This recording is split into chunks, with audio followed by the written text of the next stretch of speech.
God, I hope we get a live version of this. It's going to be amazing. Sorta.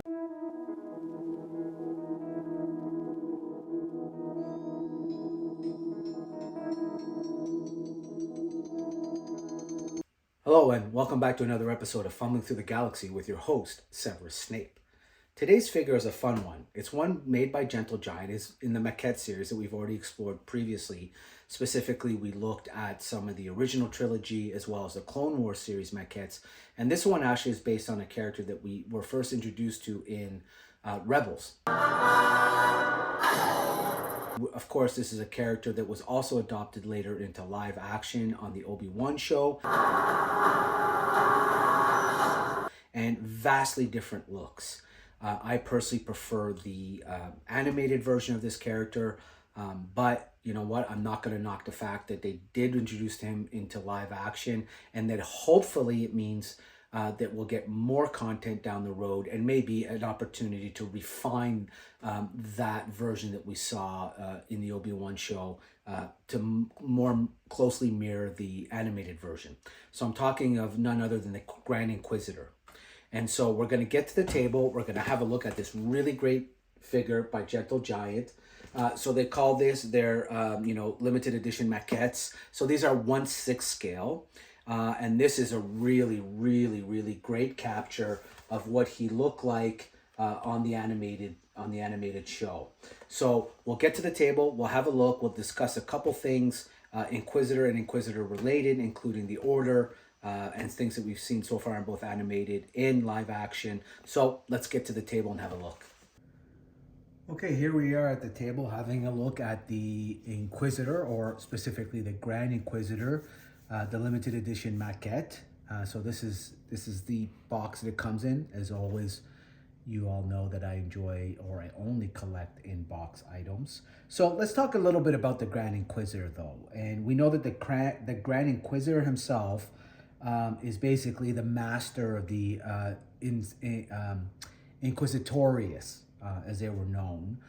So they made up a group of Force sensitive and specifically Sith adept Force users who answered to Darth Vader and ultimately also Lord Sidious, and whose primary function was to hunt down and dispose of Jedis post Order 66.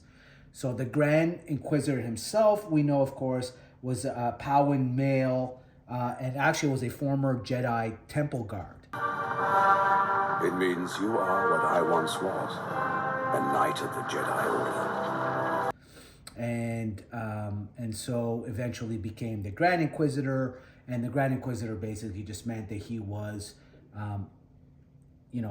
no more powerful or adept than the other Inquisitors, but simply was ranked above them and answered directly to Vader, and of course was kind of the general of the other Inquisitors. So we saw him in live action, as you know, in the Obi-Wan series. Looked very, very less Powin than he does here. Do you know the key to hunting Jedi, friend?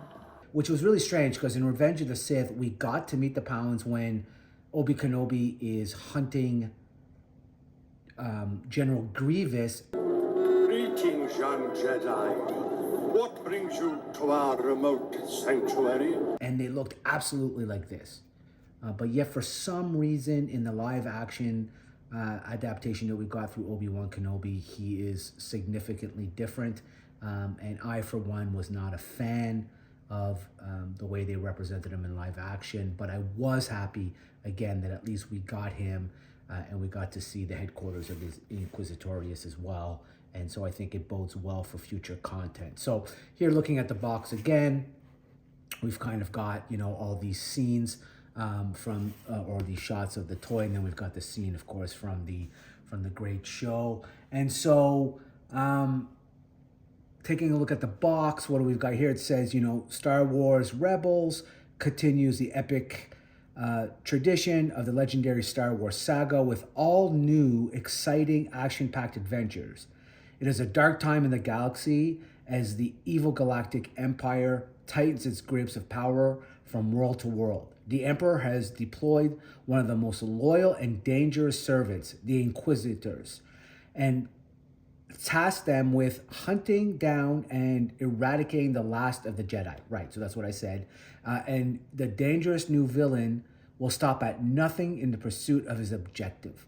So as I said, as we get to see him during Rebels, we get to see a lot of him, and he's really a great character. It's a lot of fun, and so I think it's exciting to see once again Gentle Giant coming through with these type of characters that we know also they did the Clone Wars stuff, and they're always knocking it out of the park. So, all right, let's take a look at the actual figure, and then also talk a little more about the Inquisitorius. Right, so as always with the Gentle Giant stuff, we get the certificate of authenticity. This one's kind of cool because it's 295 of 620, so only 620 of these were made. And again, this is a piece that I hunted down through private sellers because it's not often you come across it. In fact, you've got one of 620 odds of finding it. So, okay, so here we are in the packaging. So we've got Gentle Giant, Star Wars. This one was actually absolutely brand new. It had never been opened, which is really rare when you're hunting these things. So it's really exciting to see that this one actually is completely new. As you can see there, it's still in its packaging, which is amazing. Oh, there we go. Let's have a look at this guy. So as we're looking at him, let's talk a little bit, of course, about the Inquisitorius, as we were talking about earlier. So, of course, it was made up of, or led by, the Grand Inquisitor, chosen by Darth Vader. Some were former Jedi Padawans that were tortured until they succumbed to the dark side. Others were already dark side adept disciples. And I believe it was at the time there were, as far as they known, there were about 19 of them. Of course, they were known by their genders as well, which were brothers and sisters. Were introduced, of course, in the Ahsoka Tano, in Rebels. Were introduced to the seventh sister. The death of the Grand Inquisitor was a surprise to all. The eighth brother. The fifth brother. So Maul certainly kills one of them. We know that Ahsoka kills one of them in Rebels, and she eventually in Tales of the Jedi also meets the 11th brother, voiced by none other than Clancy Brown, and dispatches of him. And so, quite a rich history, quite a diverse history, a lot of them there. We know that when we are introduced the Inquisitorius Temple in the Obi-Wan show. This place isn't a fortress. It's a tomb. We see that there's actually a sub-level, which is basically the last resting place of a lot of the Jedis that were killed during the Purge, and they've been kept for whatever reason is unclear, but they're certainly entombed there. There's a revelation of one of our favorite characters, or one of my favorite characters from the Clone Wars.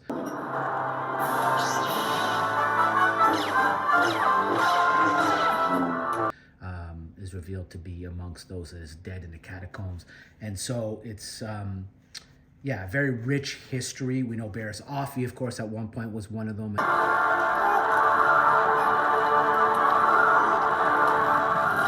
And then left them to pursue her true love of healing. And for those of you who are interested, there's actually a fantastic book that I read, which I think is one of the best canon books, and it's Rise of the Red Blade. And it follows, a Force adept as she goes through the Inquisitorius program and eventually becomes a Jedi Hunter. And it's a really fantastic story. I won't spoil it for anybody, but if you're into Star Wars literature, as I always tend to talk about in my videos because I love it, then you will really enjoy Rise of the Red Blade. Here we go. Let's take a look. So one thing that I can tell right off the bat, which I love, is the texture. I mean, there's all this really great texture in the sculpt. There's, of course, texture in the face sculpt, the head sculpt, great details. You know, what was cool about them in the Rebel shows, we know, is that they had these double blades that had kind of this circular part to it, and it allowed them to kind of use it as almost like a helicopter effect, and so they could fly with it essentially. And so, you know, would have loved to have seen that in live action. Obviously, we didn't get that. Understand there's obviously some limitations there. We know that, of course, they tried to HasLab one of these for Reva from the Obi-Wan show, and it did not fund. I think that was just a missed opportunity. I think if you look at all the legacy sabers that Hasbro does, they're their own thing. I'm not sure that they ever warrant a HasLab. I just thought that was a missed opportunity and something that really didn't warrant a HasLab in any event. But you can see here, I mean, this is just a really incredible figure. I mean, it just dead on, Sith yellow eyes, looks really fantastic. So yeah, this is the Grand Inquisitor from Gentle Giant. We talked a little bit about the Inquisitors, the Inquisitorius. You know, will we get more live action? I certainly hope so. I hope that we get it certainly more accurate to this version. Really enjoyed it. Check out the book, Rise of the Red Blade, if you want to see a little more about a sister who went through the program. And so her journey is really great.